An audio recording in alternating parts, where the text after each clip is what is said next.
Greetings and salutations, everyone. My name is Featherhoof. And I'm CarnagePanda. And welcome back to Anime Talk for Winter 2019, week... It's week 8, bro. Is it? Yes. Oh, week 8! Where we watched some animes. First off, our sincerest apologies for being off the air last week. We had some technical difficulties that, caused some... what would you call it? Miscommunications. Yes, and much miscommunications, and we just weren't able to get together.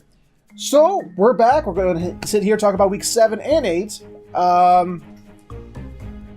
going to cause a little bit of confusion in our rankings because some weeks, like with some anime, one week was kind of but then the next week would be like yay. But then with with another anime, the one week will be yay, and then the next week will be So it's caused some confusion in our ranking these 2 weeks. But we did the best we could with it, so without further ado, we're going to jump right on into that list with our number 5.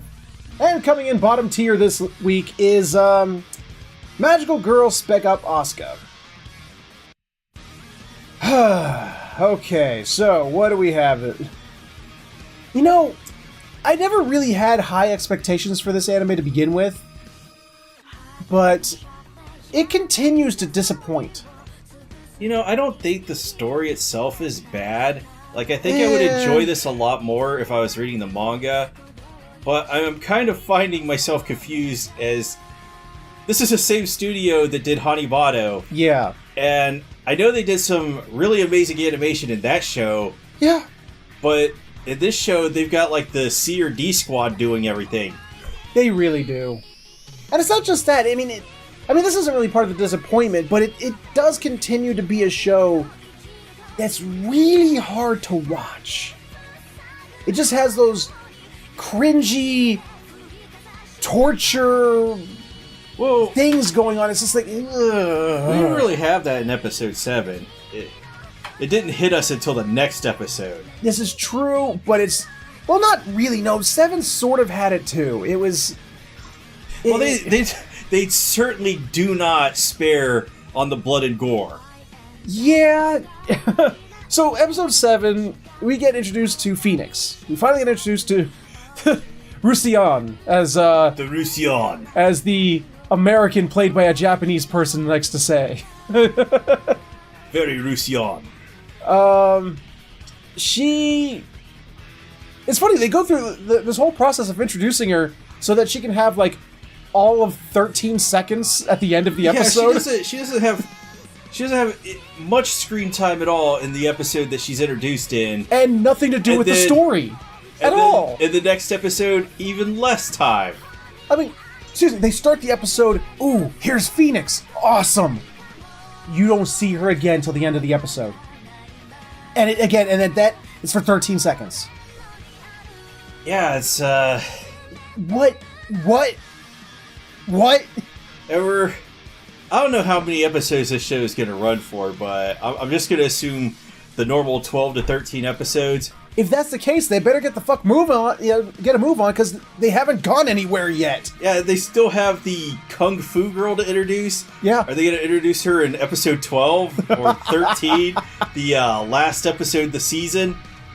Or set up at any point, the actual bad guys and what their plan is, or what the stakes are. We have no idea what the stakes are yet, or what they're even trying to do. We just know that every so often they're doing some bad things, or some other people are doing some bad things, and the Magic Girls just show up to stop them. It's like, it's like anime from the early 90s had more coherent storytelling than this. Okay. But these 2 episodes are linked together, though. They are. But you don't get that till like the end of the 8th episode. Yes. So, episode 7. We have ourselves... let's just boil it down, because it really didn't impress me.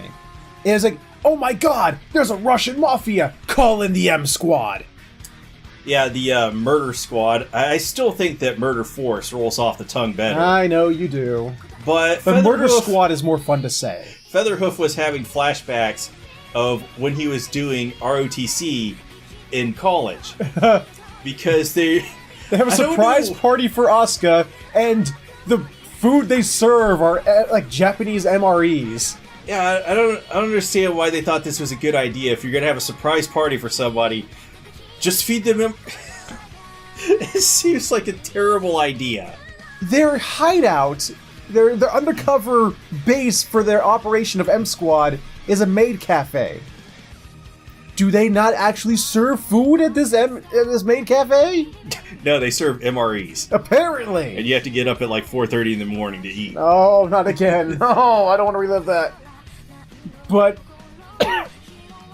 so they go off on a mission to stop the Russian mafia from trading something with some bad demons at an unstable random gate. I thought for a second that they were going to go full Stargate here. Because they're like standing in front of a big door. And it was a Stargate. It was literally a Stargate. I was like, earlier, they just going to copy that. They did. The Russians are trading 4 people to some demons for an unknown, unspecified artifact. And the Russians have their own magical girl, which isn't really a magical girl, because she doesn't really have magic, she just has a rod that casts fireballs. Yeah, and she was like the weakest part of the episode, because...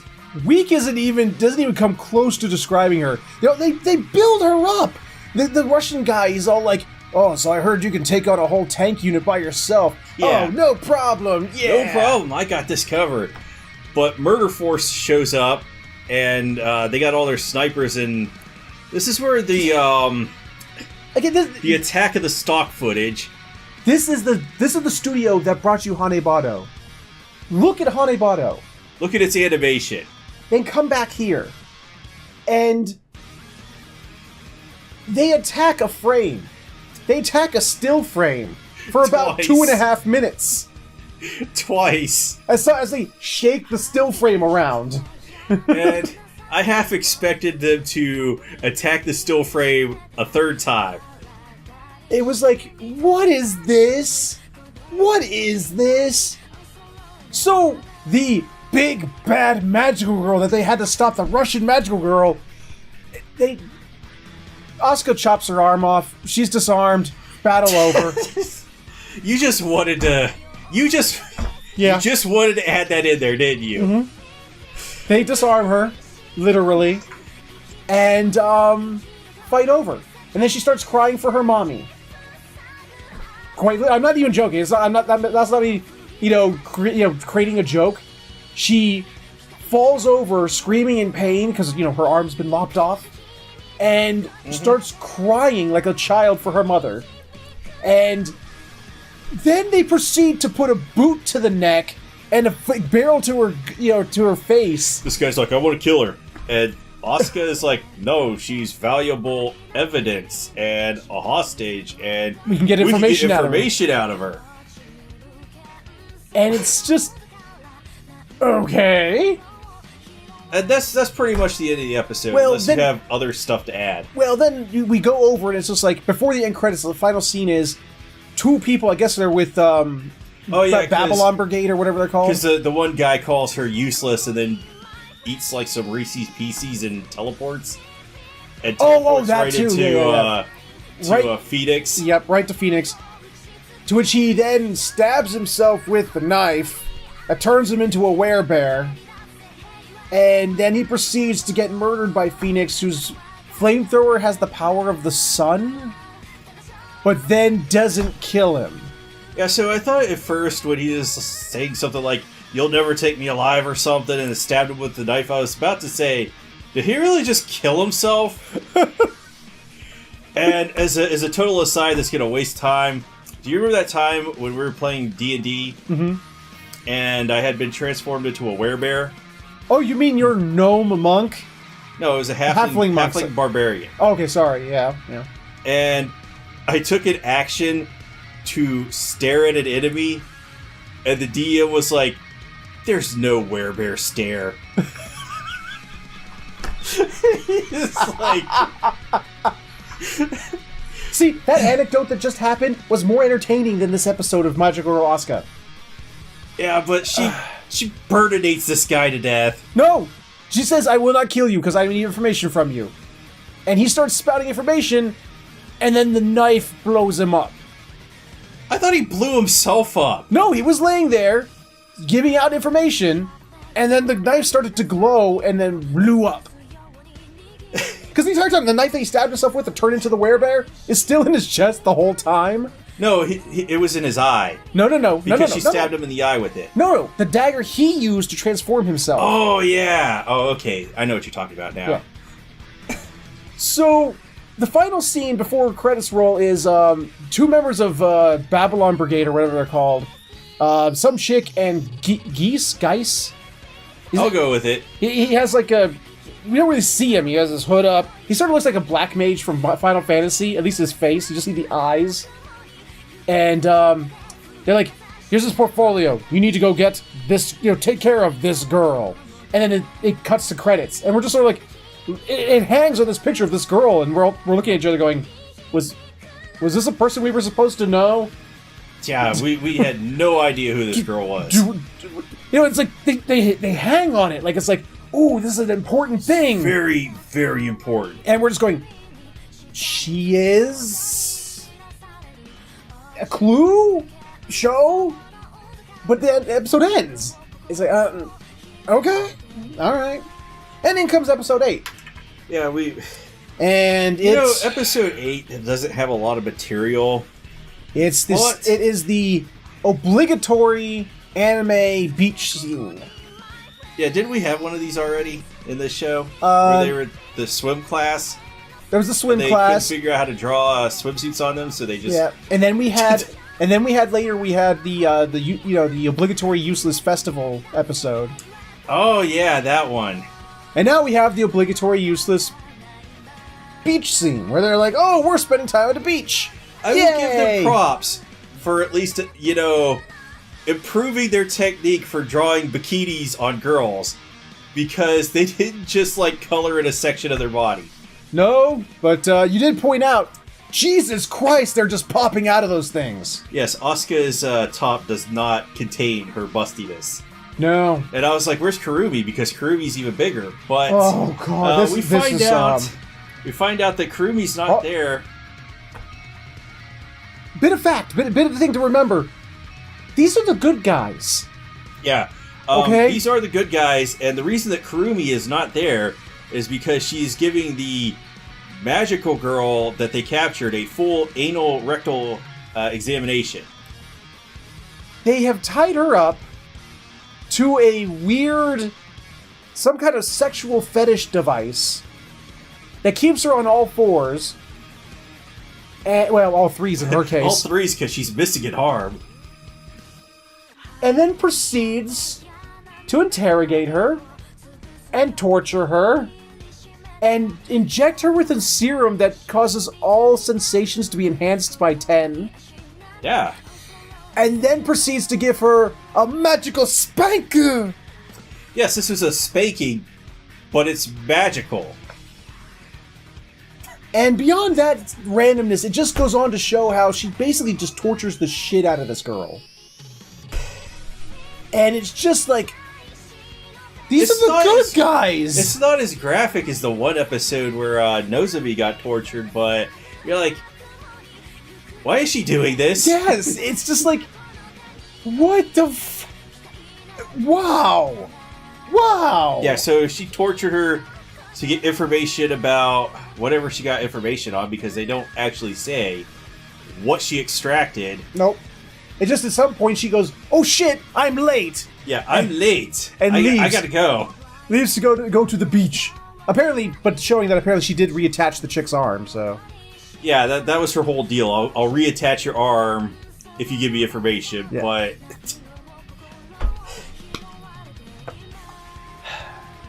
And I guess the premise of the episode is that there's going to be a conference between, a hidden conference between the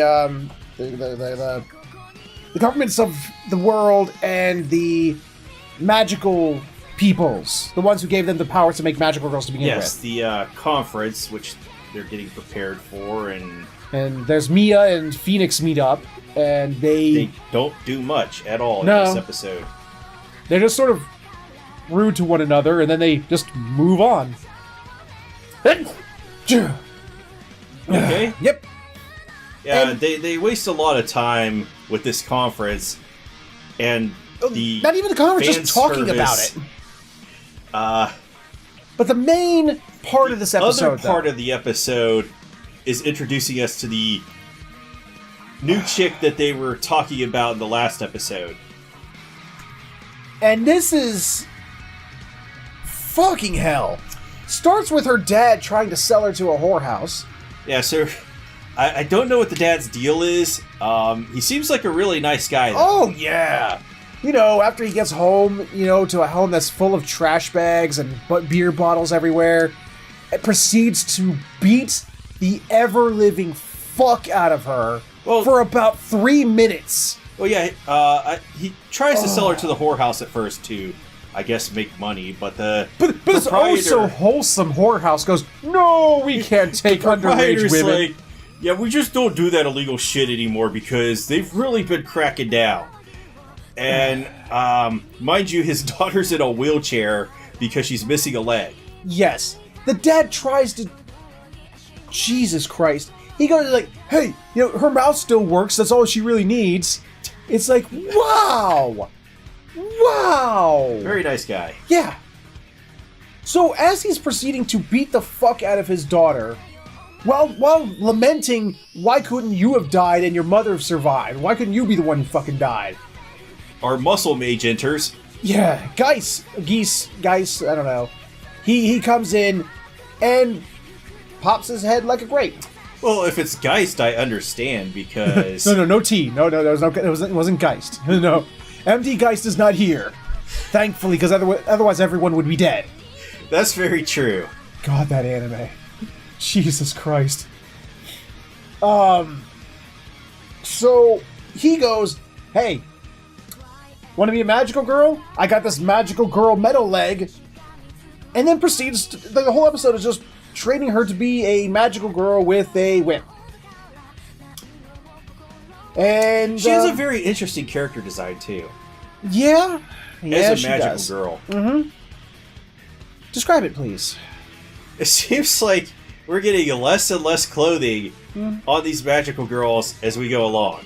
She's basically just wearing blue ribbons. Pretty much. Like, just one long blue ribbon that just wraps around maybe 1/4 of her skin. I'm like 100% certain that there's going to be some dominatrix scene in the upcoming episodes where she's whipping some people. And it culminates... They talk about how the reason she's missing a leg and her mother's dead is because 4 drunk teens plowed their car into them. And that, again, another, just, oh my god, because it shows the aftermath. The blood splatter that was her mother and her pinned to the wall. It's like, oh my... Yeah, she kind of lucked out because they only got her leg, but they got her entire mother. Yeah. So... And they go to jail because... of course. Yeah, no, juvie. they only go to juvie, and she's lamenting the fact that, one of them will be out in 2 years. Yeah. And... So... Geis is, they're forming a little relationship. If it wasn't for the fact that they were bad guys, it's sort of like, aw, look at the little relationship they're forming. And Geis goes on about how he used to be a little African child soldier.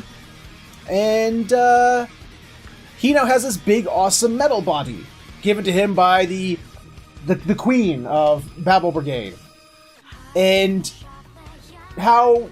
He basically describes how the first kill was the hardest, because... He talks about how a mercenary band came and killed everyone in his village, and when he begged for his life... These guys are nice, too. Oh, yeah, nice guys. They said, yeah, well, you know what, little kid? We'll let you live. But there's two conditions. First, we want you to kill your parents. And then, after that, rape your sister. And then you can join us and kill everybody else. And then you get to live. And he only finds out, yeah, this was a bad deal because they left me for dead anyway. Yeah, because he did it. He went with them. Yeah, and then at some point something happened and they left him for dead. So he goes on the story about how the queen found him, gave him his awesome metal body. Because he pulls his hood back, he's got this cool metal thing. And he goes about how the first thing he did was go and find the mercenary group and kill and slaughter every last one of them. Sounds like they deserved it, though. Yeah. So, as a present to her, to the new chick, whose name I can't remember right now, he presents her with the 4 teens who killed her mother. Which we find out are the people that actually got traded in the last episode. Yep. For whatever they gave them. Yeah. So they go, okay. The guy goes to her, hey, here's the thing. In order to be a true magical girl, here's what you gotta do. You gotta kill these 4 motherfuckers. But they all have to live, each one of them has to live for 10 minutes. Meaning you have to continue to stab them in places that are non-fatal. And she goes, hold my beer. Got this. And it proceeds to murderize them.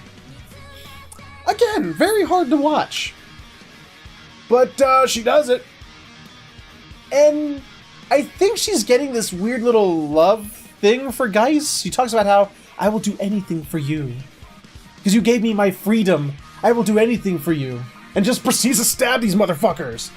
It's like, okay. Like, whenever she talks to guys, she talks in this, like she's like a woman talking to her lover. She's really into Geis. The only thing I want to comment is, okay, so Geis came in when her dad was beating the shit out of her. Yeah. And crushed his head. Yes. What if she just said no at that point?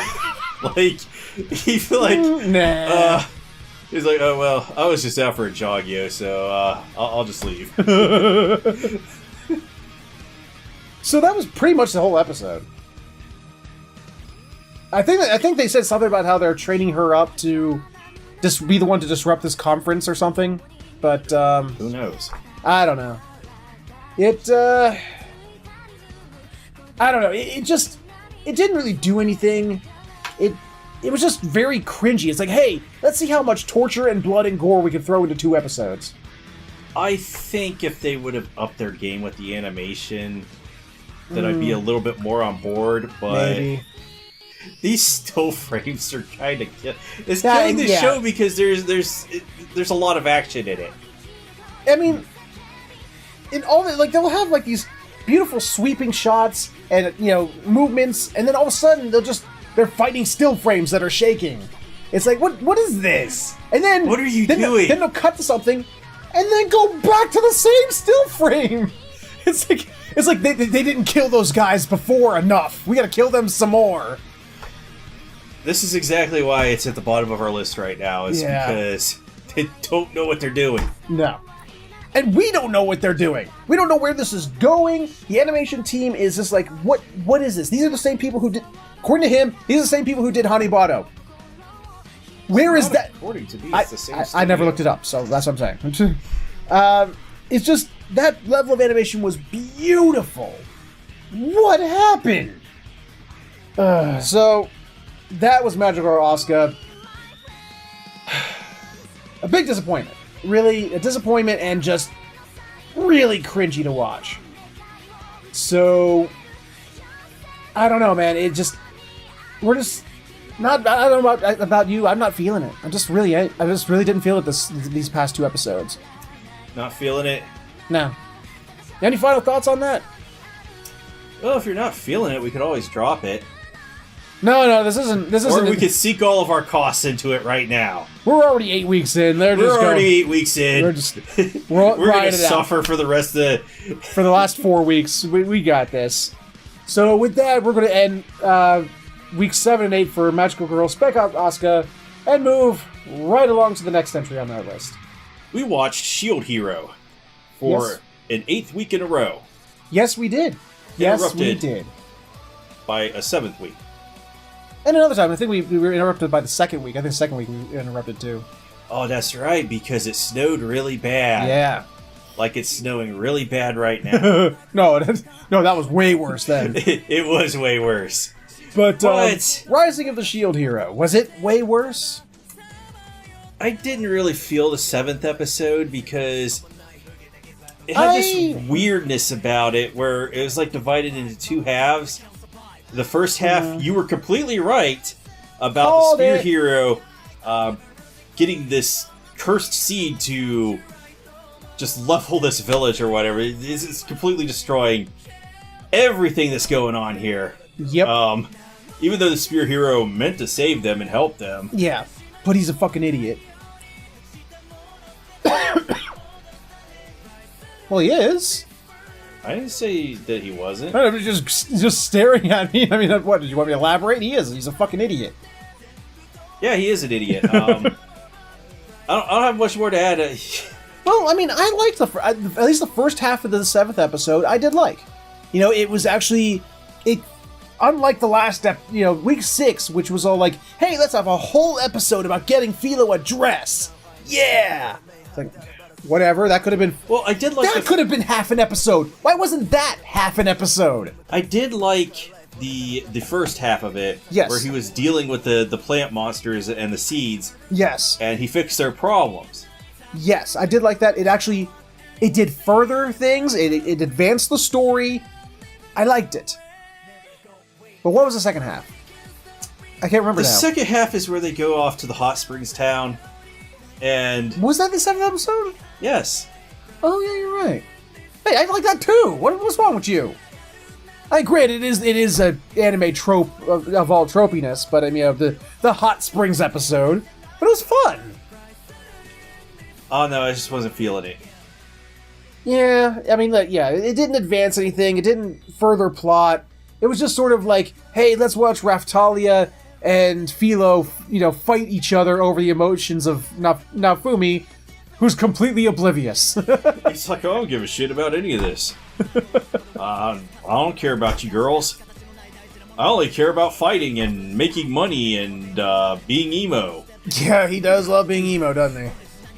Though it was cute though. Like they go out each for different things, and they come back with a giant silver boar, which I guess is like some kind of like aphrodisiac or something in the town, because they were like, dude, can we have that? We'll pay the money, because it's like, if you have that boar, it some kind of symbolizes will make relationships work or some shit. And they traded for money to get Naofumi like a tinkering hammer. Yeah, but Raftalia, she really wants some of that Naofumi dick. Yeah, she does. Oh my god. She is all... And they portray her as super jealous because Philo's going for his affections as well. Except I'm not sure if she's going in the same direction that Raftalia is going. No, I think like Raftalia actually has romantic intentions, whereas I think Philo just demands his attention like a child. You know, that may be the case, but like when siblings fight over their parents' affection, sort of thing. I don't know anything about that. Okay. Yeah, I mean, there's really not much to say about episode 7. It like I said, half of it was really good. I actually did like watching him like fight the plant monster, and like working it out, watching it regenerate, coming up with plans, and then coming up with his new shield, which causes him to have the ability to manipulate plants and ultimately turn this from a monster plant into a plant that will supply the village with unlimited food. They'll never have problems again. Well, at least not with food. Yeah, they may have problems with spear heroes. Yeah, maybe. So yeah, I don't know. I really don't really have much to say about episode 7. It sort of came and went. It almost was like there were like two little vignettes that sort of just came and then went. But episode 8 was far better. Yes, it was. Tell us about it. Tell us about episode 8. Oh, me? Oh, yes. It's your turn. You tell us about episode 8. Well, in episode 8, they go to another village where the sword hero had slain a dragon. Yes. And they find out that the villagers here are all ill. Yes. So he has to fix another problem caused by another one of the heroes. That's sort of like his job. It's sort of like he's like behind all the other heroes so that he can like come in behind them and like clean up their mess. He's like that what's the name of that group in Marvel that Damage Control, who goes around like every time the superheroes and villains have fights, they're the ones who come up and sort of sweep up after it. Yeah, and I assumed that after this he's gonna fix the problem of the bow hero. I don't know. Because they did all those things back a couple episodes ago. What? Where they were talking about what the spear hero had done. Oh, yeah. He had saved a village with a legendary crop. Sword hero killing dragons. Bow hero, we don't know what the fuck what he's doing. That was almost verbatim there. It was just like, yeah, we don't fucking know. Well, actually, that's not true. He was just like, one person was like, oh, he's off doing this, and then other person was like, oh, he's off doing, like, he's like getting all these like weird stories told about him that are like none of them are like meshing. Yeah, that's true. Maybe he's causing a whole bunch of problems. Possibly. He seems to be the one like that I would see causing the least amount of problems, just based on the little tidbits we've seen of him. Who knows? One of us could be correct. Or we both be wrong. Both be wrong. Or both be correct. That would be weird. That would be really, really weird. So, the problem with him slaying a dragon... Why would there be a problem with him slaying a dragon? What's wrong with slaying a dragon? There's no problem with that. Oh, then what was the problem? I don't know, actually. Did it have something to do with him just sort of leaving the carcass there? Yeah, the sword hero left the carcass behind because he's like, yeah, I killed it, I got the XPs, I don't give a fuck, I'm out of here. I killed it, bye! Whatever happens from here on is your problem. And quite the problem is had. Yeah, so the dragon's corpse is rotting, and because it's rotting, it's causing all sorts of problems with poison. Mm-hmm. It was like a poison dragon or whatever. A black dragon. Racist. No, in D&D, the chromatic scale, the black dragon is the poison dragon, isn't it? Or is it the green dragon? No. I don't remember. I think it was the... Red's fire, white's ice, blue is lightning. Yeah, I think black is the poison one, isn't it? It could be. I don't know. I don't have the rule book. But what was the green monster one? Manual. What was the green one? Was the poison? One of that. I know black was not a good one though. I think it was a poison or a smog or something like that. Yeah. Leaving that behind makes all the villagers ill, and yeah, like the carcass is just like rotting. It's just rotting away, and it's just not. It's causing like the poison is like affecting people in the village and the ecosystem around the mountain, like causing like. And adventurers that come there as well. Yeah, like monsters are like getting like more savage. Like somehow monsters are getting more savage and powerful from it, and all the people and adventurers that go there are getting more and more sick and dead. And now Fumi's just looking at the dragon corpse, and he's like, "Damn, that sword hero's dumb." Yeah, he mentions how Sword Hero is literally treating this world like a game. He's like, he's not actually seeing how his actions are actually affecting the people, because he just sees the people as NPCs, and this is a game world, and he don't give a shit. So they go there to chop up the carcass and take it down. And I had a feeling that it was going to happen, that it was going to become an undead dragon and rise from the grave and attack them. And did it though? Yes. Oh, it did. Okay. It kind of sucks its blood back up into its body. That was the coolest scene. I love watching. Like they're looking at the carcass, like, ooh, look at, like the blood was sort of like stagnant, and like it showed like it's sort of like just jellified. There's just sort of like hanging there. Then all of a sudden it just sort of, and it like just sort of like reformed some of its body, like it's like the wing, the skin.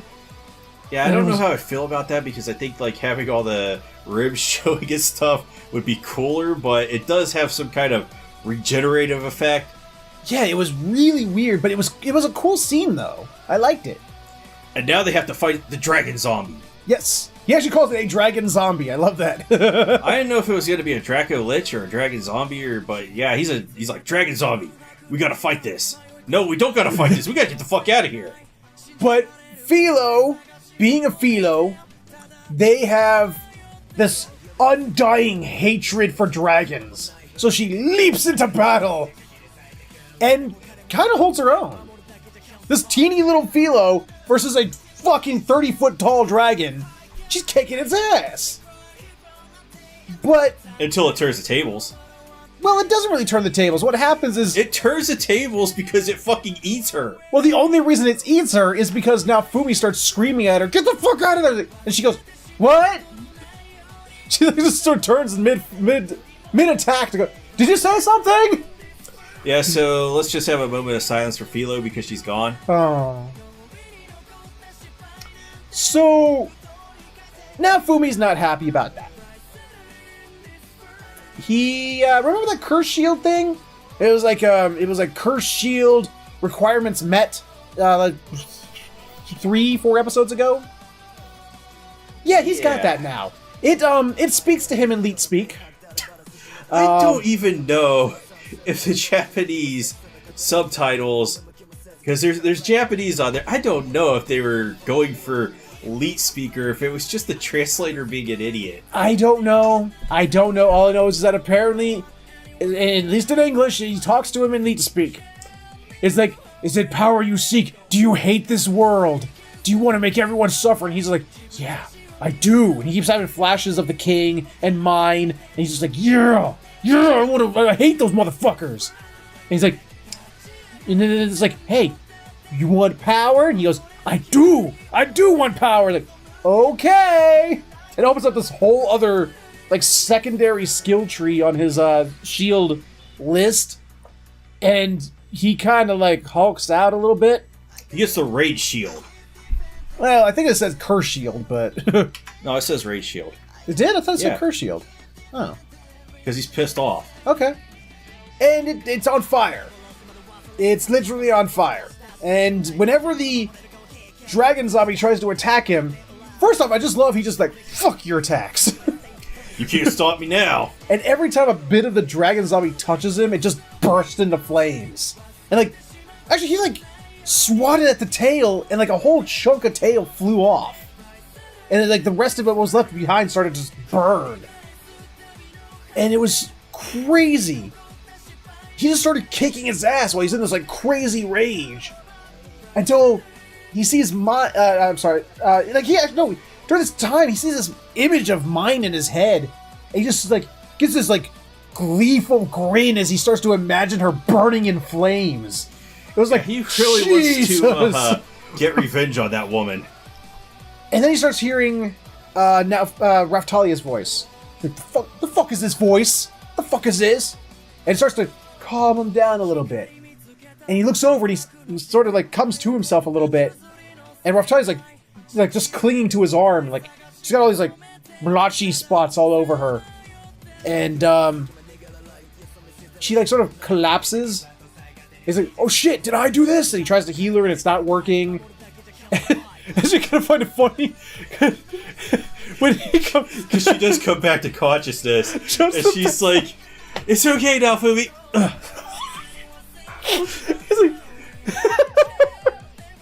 He's like. And just because like she like pops up from the bottom of the screen, just boop. "It's okay now for me." Yeah, that did get a good chuckle out of me. So they're fighting the dragon. Well, fighting. He's like, he can't get the rage shield to deactivate, so he's blocking the attacks until suddenly the dragon starts like just like screaming, "Ah, fuck!" It's like in pain. You see, it's like turning into, what's his face from Alien? Judd Hirsch? Was that the actor who played, that dude? I know what scene you're talking about, but I don't remember. It's the chestburster scene from Alien, and it's like just sitting there flailing around. And then Philo busts out of his gut. And she's like, "Yeah, It's like, "Oh, whew, I'm out. All right." While I was in there was this fucking crazy crystal, and I was hungry, so I ate that, and then I kicked out this dragon's stomach, and it all worked out in the end." And it did. Somehow, it's like they I guess they did something that they stopped the poison gas, even though it didn't really show them removing the carcass. But it turns out Raphtalia is now cursed. Yeah, they need to find a way to remove the curse because the doctor doesn't know how. Although I did like this, the the nurse teasing Raphtalia. Yeah, It was kind of fun. You really like him, don't you? Like, no, shut up! You don't know what you're talking about. No, Yeah, and I just want to comment about last episode. Oh, please. Raphtalia has some odd notions of how women get pregnant. She's talking about how, like, the legend of the hot spring is apparently those who bathe together in the hot spring are, destined to have a relationship together and it'll be a successful one. And she's like, and if I took a bath with now Fumi-sama, we would become betrothed, but that would lead to kissing, and then I would get pregnant. It was like, kissing what? does not. Oh my god. So that was Shield Hero for these 2 weeks. I like that they are actually back on track. They're finally getting their ass back on track. Half of episode 7 was on track, then they decided to take a detour. And episode 8 is definitely, we're back on track to doing things that matter. And, yeah. Any final thoughts on Rising of the Shield Hero? I hope they don't take any more hot springs or beach episodes. Oh god, the next episode will be... Well, what was the next? It'll be a hot spring and beach episode. Actually, I don't know what the fuck the next episode is gonna be. It's just called, like, according to it was like next episode, Melty. I'm guessing Melty is going to be another party member because we looked it up and she's apparently negative 10 years old. Yeah, in the wiki, it's just like I typed in Shield Hero Melty, and apparently it's the name of a character, and the font they used, at least for the mobile version of the wiki page. They used a tilde, approximately 10, but it was really bad font, so it looked like it said negative 10. And, that's all I know, it's a character. And, yeah. So I think we're going to get introduced to a new character. Looking forward to it, see what happens. But for now, we're going to go ahead and talk about the next episode on our list. Coming up right about... now, Dororo is next on our list. It definitely was one of those weeks where it was just like, one episode was definitely better than the other. Episode 7? Yes. First episode, episode 7.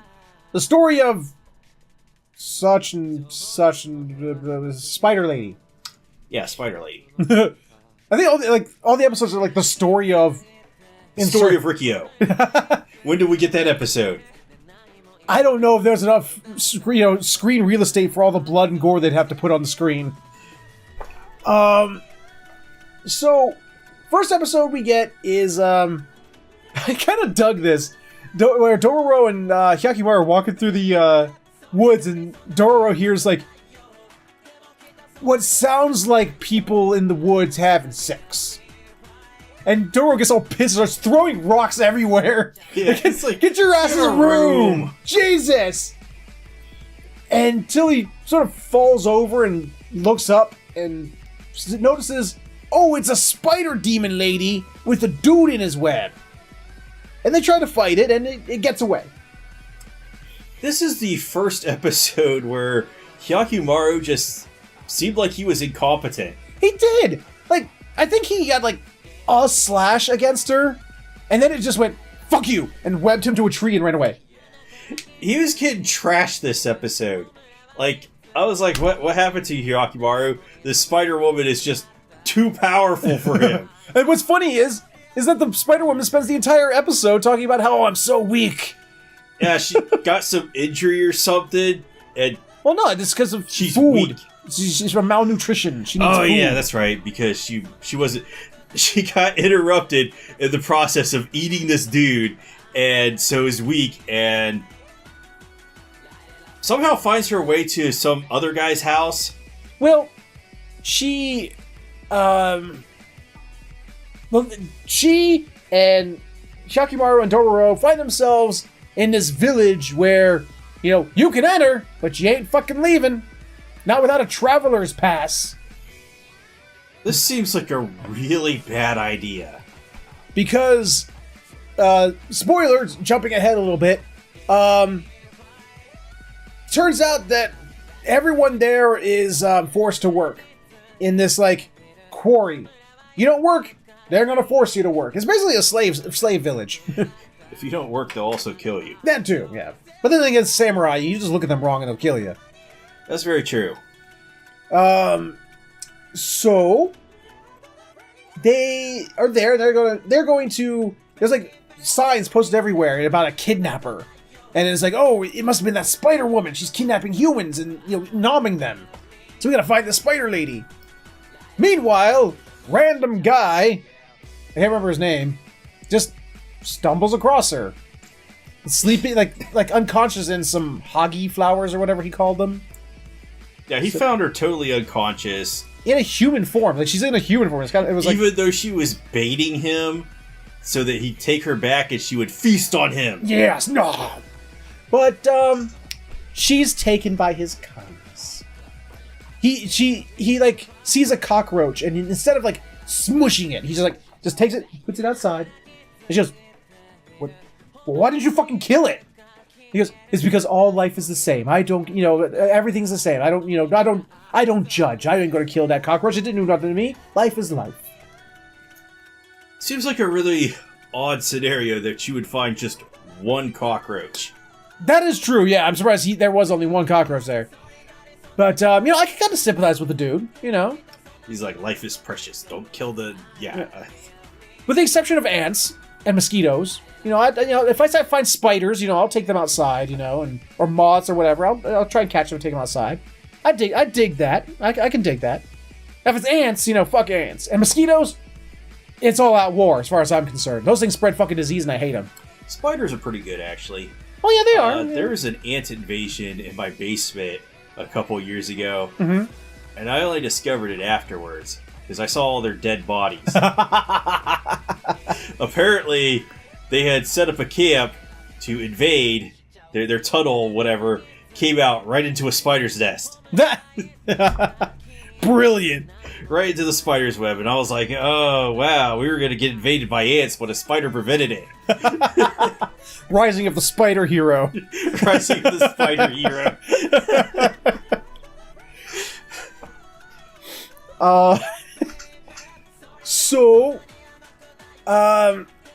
Basically the spider lady spends a couple of days with this dude and starts to like him. She's like, yeah. Like one night they're sleeping, together. Like they're not together, they're on the same floor next to each other. She gets up and her face mutates into, spider lady face. And she goes to nom him. Nah. He wouldn't be very tasty. And it turns out that this dude's a kidnapper. Kidnapper? But by kidnapper, what it actually is that he's been helping people sneak out of the village.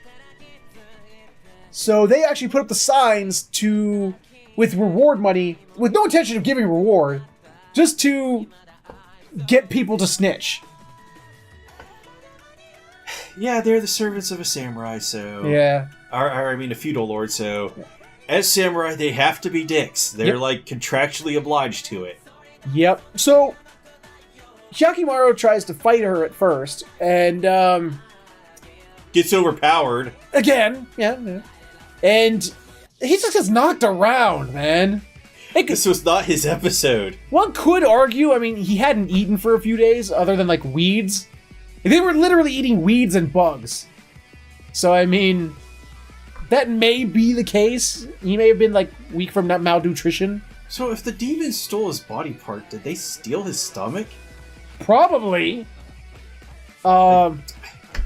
This is too complicated for me at this point. So, the samurai find out that it's the dude. Obviously, he can't live, though, no more. The spider lady actually saves his life. And she runs away with him to the hidden entrance. To which, of course, the samurai catch up to them again.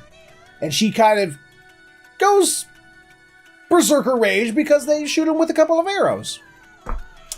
She's not too happy about that. They go into full asshole mode. And they're like, we gotta kill you. And your Spider-Woman. Well, what I liked about it is, like, she actually kind of shows her demon side to, basically talks about her demon side to the dude. And she's like, he basically talks to her, like, she's like, you don't have to kill them, right? It's like, well, I guess I don't have to. You know, I could, you know, if I left them alive, I could just feast on their essence forever. Which she gets turned towards. Yeah. Because after she defeats all the samurai dudes, Hyakimaru decides, I'm gonna back down. I'm gonna back down. You know what? She's trashed me enough. And yeah, this was no sentimental thing. No, it was actually like, no, I don't want to see it. It's like the message you're supposed to get is that Hyakimaru got like his empathy or something. But his real thoughts were, she kind of fucked me up. I don't want to. No, it's okay. So he basically turned into the Hulk from Infinity War. So this is the weirdest line. The dude turns to Spider Lady, to Ohagi, and goes, "I'll be your prey. I'll be your special prey, your special prey, human prey, for the rest of my life. Because I love you, Spider-Woman, who will now feast on me for the rest of my life." Okay, like, you know, love has many forms. I was just about to say that. So she leaves with him to go find him a doctor, because, you know, he has arrows in his body. And, it's sort of happily ever after? Question mark? Sure. But it was honestly a really good episode. I actually really dug it. It was. I kind of really liked the, I like how, I kind of wondered, like, if he knew she was a demon from the get-go, because he never questioned why she always referred to humans in the third person. Maybe he did, maybe he didn't. I don't know. He never really was like, well, that was an odd thing to say. Because she always like, you're a really weird human. I've never met a human like you. But it's like, you could slowly, like, watched her verbiage change. She stopped calling him human, and then, like, would start to refer to him as him and he. You know, it was actually really gradual and really nice. I actually really dug that. And, you know, I guess it was, like you said, it was like, it was supposed to show, like, oh, he didn't kill a demon, so he didn't get his body back, but apparently he got some empathy. But no, he didn't want to get knocked around again. It's like, I've had enough of this. I'm gonna go find somebody else to kill. Yeah. To which, in the next episode, he does. He finds himself a big old cloud. The Cloud. Episode 8. Story of the Cloud. Yes, the Cloud. Yes. Let's talk about the Cloud. The Cloud eats people. And in order to stop it from eating people, they give it a bride. Which is basically just a volcano sacrifice to appease the gods. Pretty much, yeah. These people are just idiots because this is not appeasing it. Nah. So they meet up with, who's the kid wearing the wolf pelt? Saru. Which apparently means monkey, I guess? Yeah, he's everybody comments that this kid looks like a monkey. He does look like a monkey. And he wears this gigantic wolf pelt over him. It's like his fucking headdress or something. He's like, he goes around attacking people. No, he doesn't. Yes, he does. No, he doesn't. Yes, he does. No, he doesn't. Yes, he does. No, he doesn't. He was just living on his own peacefully, and the village came and attacked him. Well, I was about to get to that. Oh, okay. Get to it. Yes, the village comes and attacks him because they're full of assholes. Yeah, pretty much. He was doing nothing. He was just living, and they was like, we don't take kindly to just little kids living on their own. Get out of here, little kid! That there kid, he's the devil. We're gonna burn his little house down and force him to run away and throw rocks at him because we're assholes. It's like, man. Feudal society for you, folks. Except for one woman. One woman was nice to him and took care of him. And wouldn't you know it, she's the bride to the Cloud. To be sacrificed to the demon Cloud.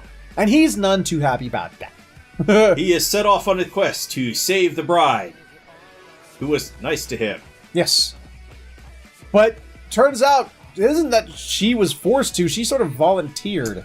She's like, yeah, it would have been terrible if all these people got eaten, but I could be eaten, and everything will be forgiven. Except for, I'm here to sacrifice myself for everybody, except for those two guys. Because two guys just get sucked up into the cloud, and then their body parts rain down from the sky. And it turns out that the cloud is actually being produced by and this is just like, for me at least, it's like, it's a giant demon centipede. Which, me and centipedes, it's just like, centipede. With the angriest looking face ever. And butt. Angriest two faces. It has the angriest face and the angriest butt I've ever seen. I would hate to be this centipede because... Which part? Which part? Terrible, terrible life.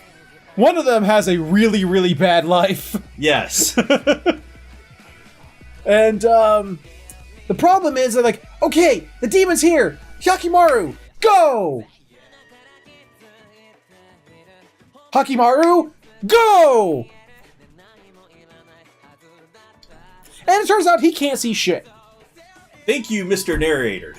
He actually did get a Mr. Narrator come over and go to explain to us, yeah, he can't see nothing because... Hyakimaru cannot see anything because it's all red.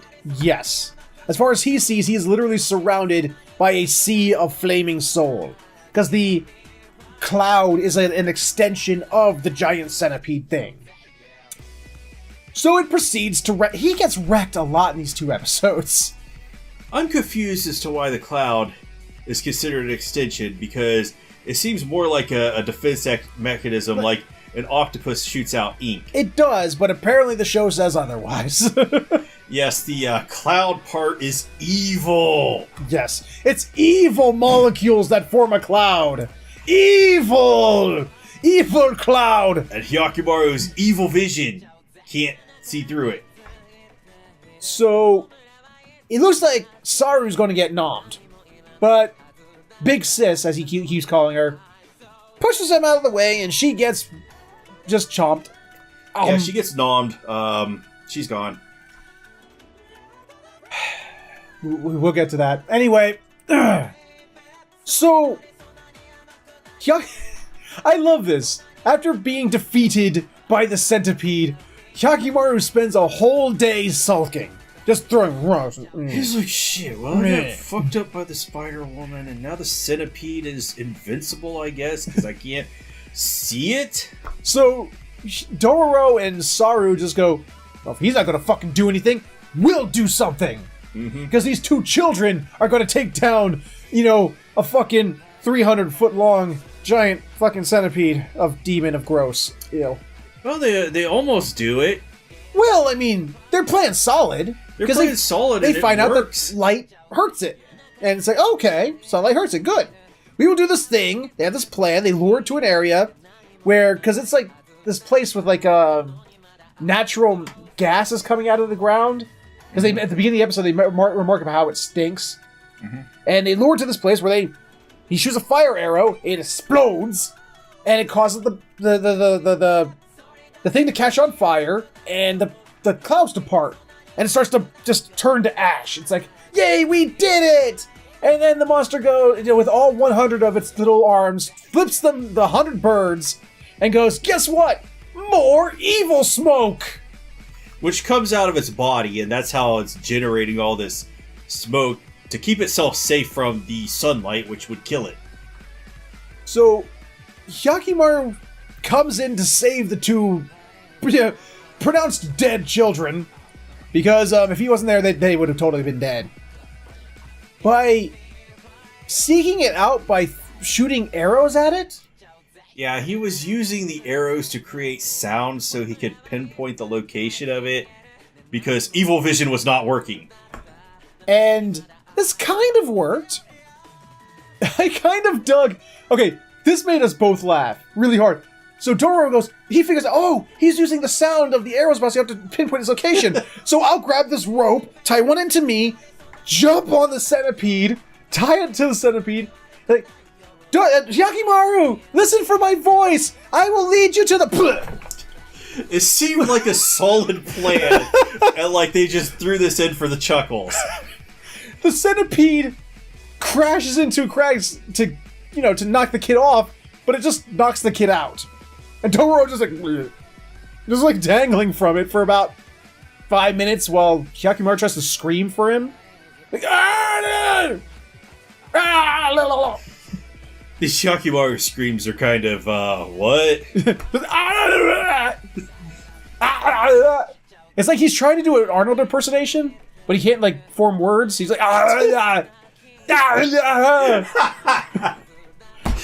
It's that scene. He was reenacting the scene from the end of Total Recall.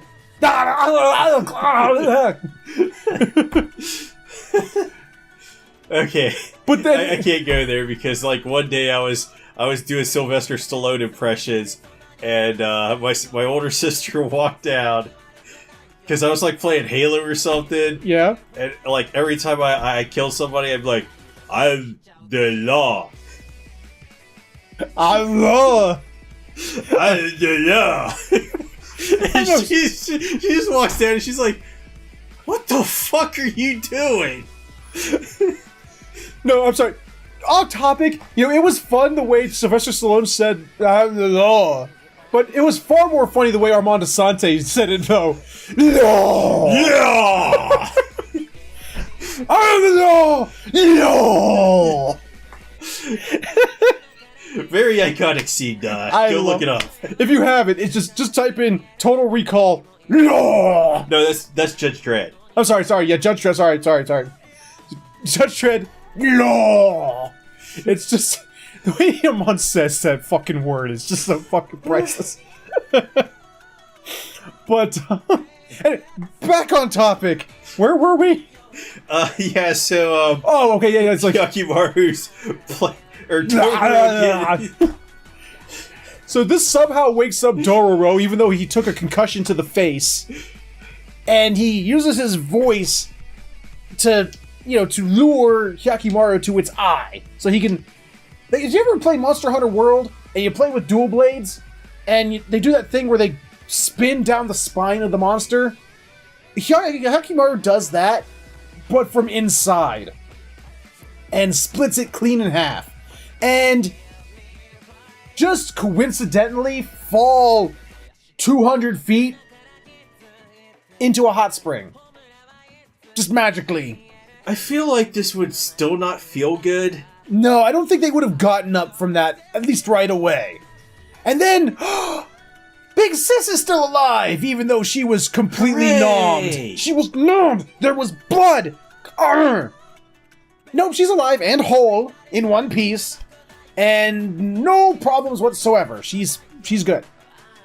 And then it ends with Saru and Big Sis going off to live together, and Hyakimaru actually using his voice for the first time to say Dororo's name in a way that I will not imitate, because some people will say, that's insensitive!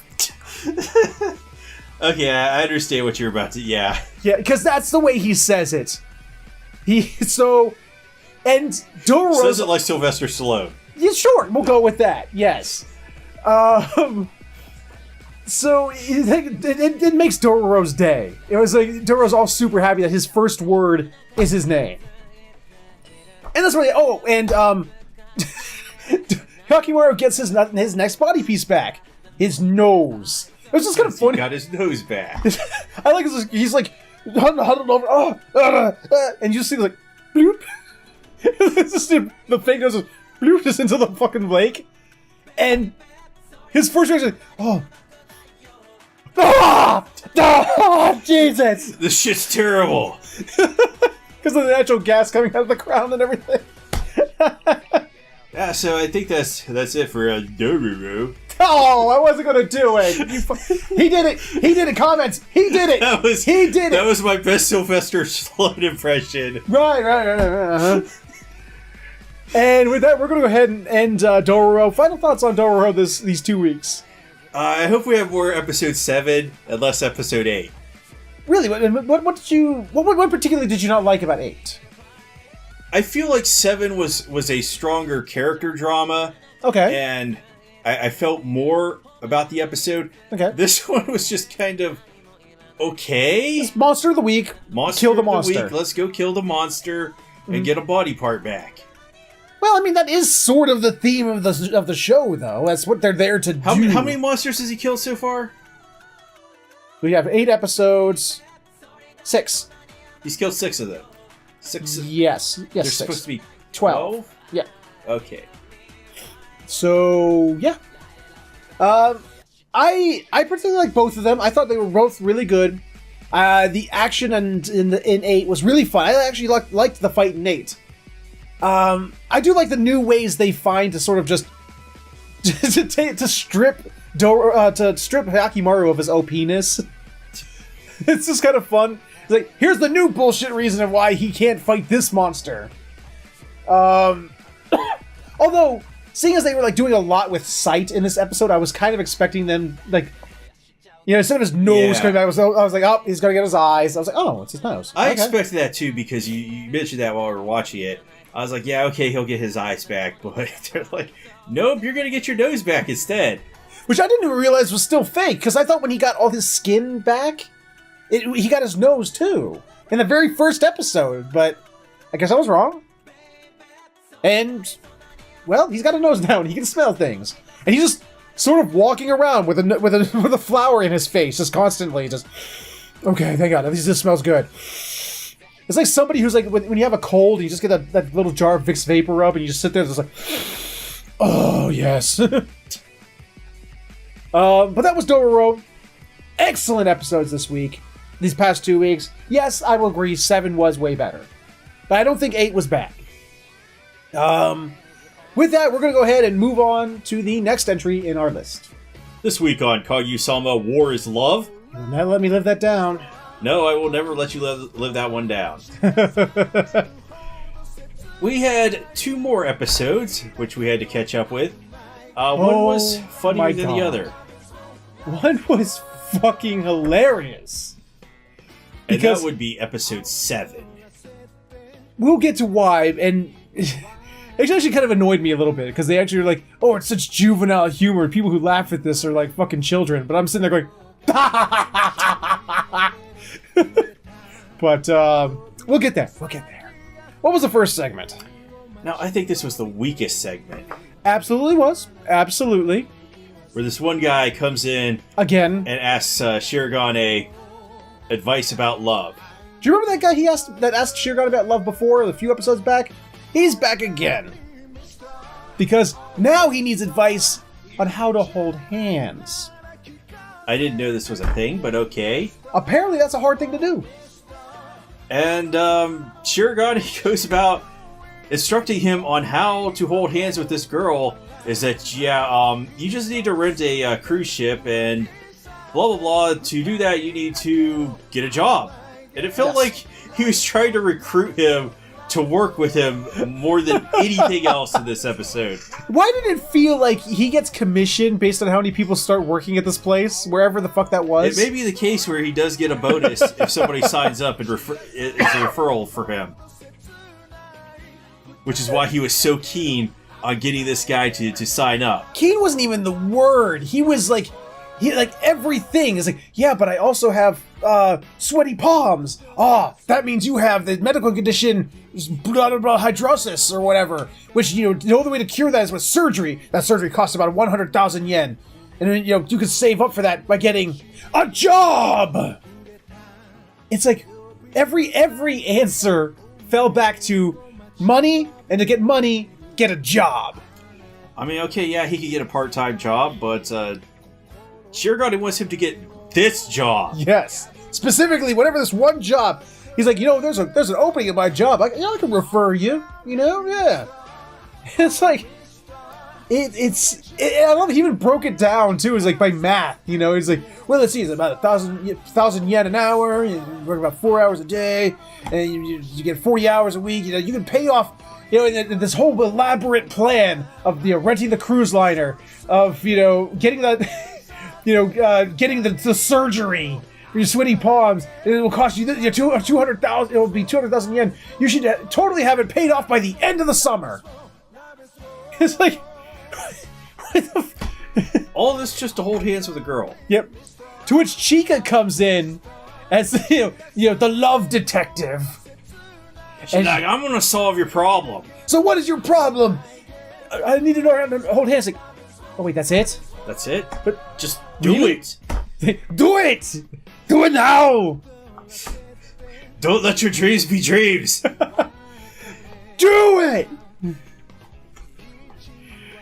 Don't let, what was it? Don't let today be yesterday or some shit. I don't know how the fuck it went. You said tomorrow, yesterday. Oh, God.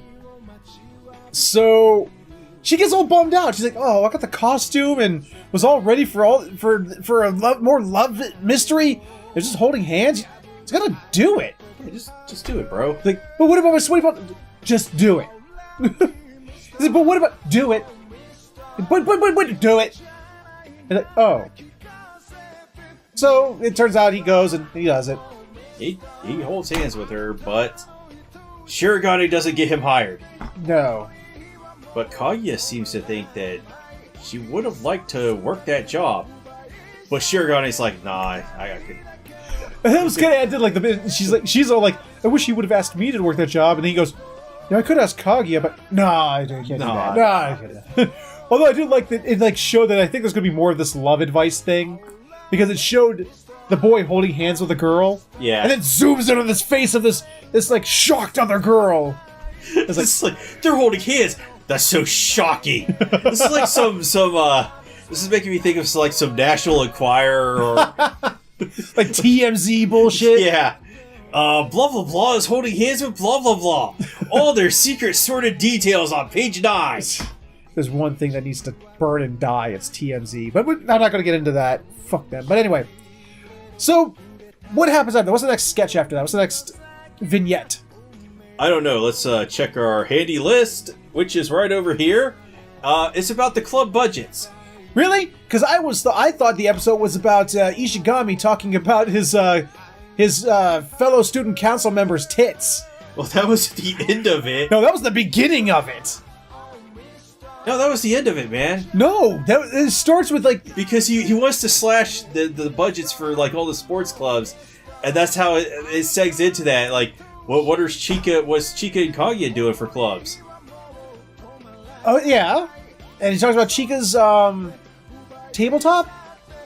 Yeah, she's in the tabletop club, and Kaguya's in the archery club. Japanese archery club, specifically. Okay. That's what it said. It specifically, it didn't say archery club. It specifically said Japanese archery. And to Ishigami's response is, ah ha ha ha ha, that fits her so much because she doesn't have any tits. Because if it did, she wouldn't be able to pull that bowstring back. And then, but it's And he's like, man, if Chika was doing that, her tits would be flying all over the place. And meanwhile, the whole time, Shirogane is just freaking the fuck out. Don't stop it! Abort! Reverse course! Because it turns out that Kaguya and Chika are standing right behind him. And he doesn't know it. I love how he proceeds to, like Chika proceeds to like, just with a big old smile on her face, take a piece of newspaper, just folding it over, wrapping it up with tape, got this paper fan, and then proceeds to beat the fuck out of him with. What the fuck were you talking about? I love this. I did love. Kaguya's like, that's so cute. Chika forgive you. She'll be the only one that forgives you. And he's like, oh god, she's gonna kill me. President, I'm going home to write my will. Okay. But don't die. Yeah, this is gonna be a recurring thing with him. Yeah, just the don't die thing. Because he's like, well, I thought I was the only one who said that. I literally thought I was the only one who said goodbyes that way. Apparently, President Shirogane does it too. Don't die, man. Don't. Like, I gotta go. Okay, don't die. It was weird because like he wanted to slash the sports budgets because he felt that they were too busy practicing and not spending enough time with their girlfriends. Those lucky bastards don't know how lucky they have it. Because Ishigami's all pissed because he's all alone. And for some reason, he thinks that people who are happier need to be taxed more. Yes, the happiness tax. Okay. Shirogani's all like, even dictators don't pull this shit. He's like, man, you're just way out there. But then it's like, Kaguya's all like, because like, what was it? Shirogani's all like, well, see, I don't really know the importance of a lot of these clubs. I don't really have time for clubs. I don't belong to any. And then both Chika, first Kaguya's all like, well, maybe I should invite him to join my club. Oh, but no, I can't let, that would sound too needy. Then I don't know if I want to envision him that way. And then starts to envision him all like sexy in this like kimono, draping a bow over his shoulder. Yeah. At least from her viewpoint. Yep. And then it's her fantasy bubble is popped by Chika screaming, "You should join our club!" It's the most, she even refers to it as a financial sinkhole. Because they're always buying new games. He's like, yeah, that just does not endear me to you at all. So then they literally start a little fight over him. Kind of tug of war going. And it's like, the results of today's conflict, Shirogane wins. Because he gets to feel what it's like to have a harem. Okay. Okay.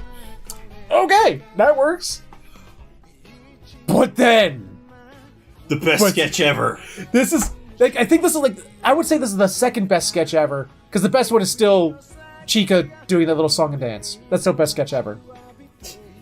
I don't know how I feel because this one was really good too. This one was fantastic. This is the one where it specifically points out that this is juvenile humor that no mature person would laugh at. And I'm sitting there like... So the whole premise is that Chika wants to see... Her life goal. Yeah, is to get Kaguya to smile really big and be happy and laughter. Yeah, to burst out laughing. Yeah. Like, to honestly burst out laughing. Because apparently she's like, through middle school and stuff, she was referred to as Ice Queen Kaguya. And, she never really, she didn't even smile. But now she smiles and she was like, oh, that was funny. Little laugh thing. She's like, it's my goal to one day get you to burst out laughing. And she proceeds to then... She's like, if you really saw the tricks my she starts talking about her dog's tricks and... Then her dogs... She proceeds to talk about... You should see what the kinds of thing my dog does with his wiener. She just starts talking about his fucking dick. She keeps talking about the tricks her dog does with its wiener. And every time she says the word wiener, Kaguya, spit takes.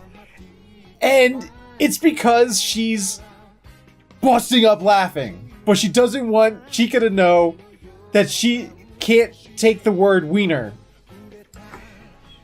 Well, she's in 8th grade, right?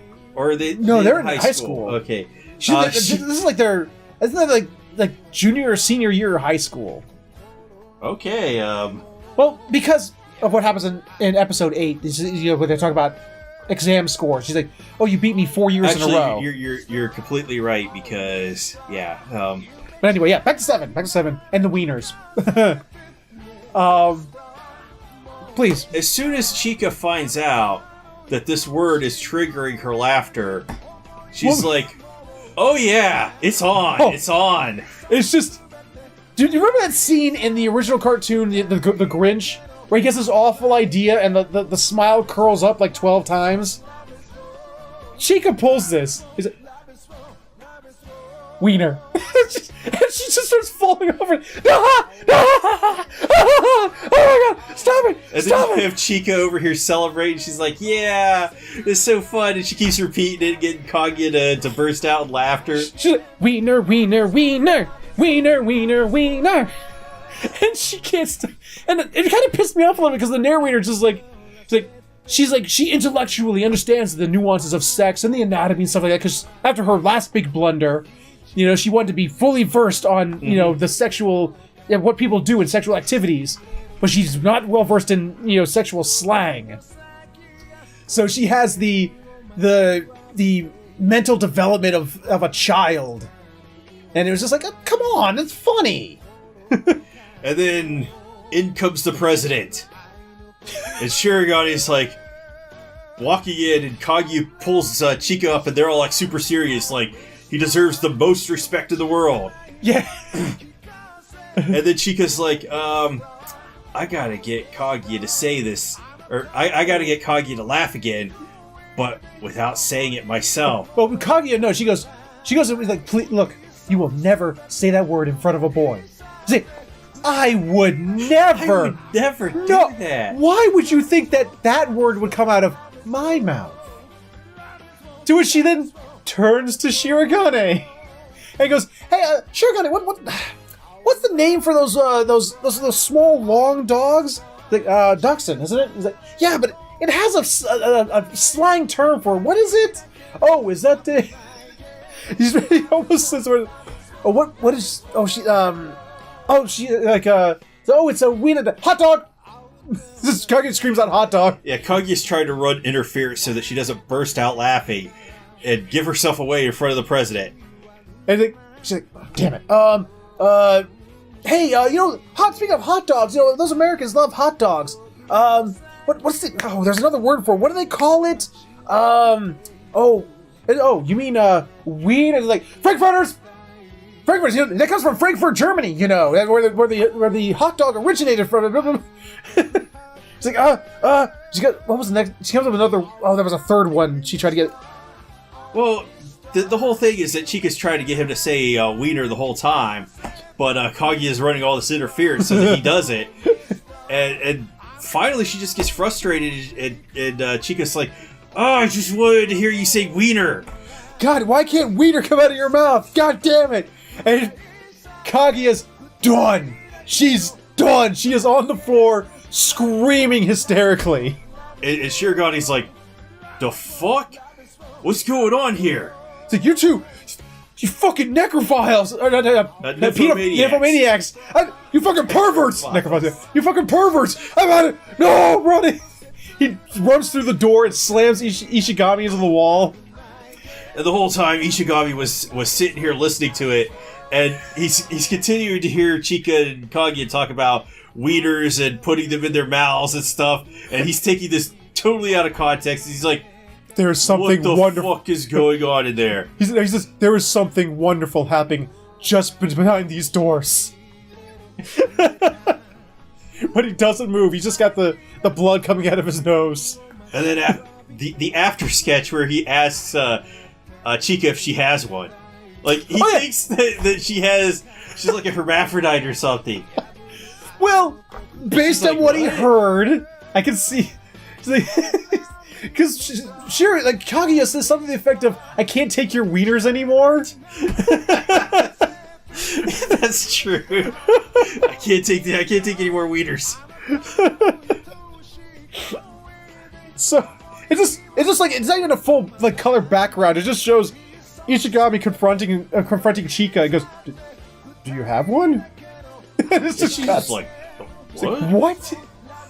So that was episode 7, best episode of the season, just hands down.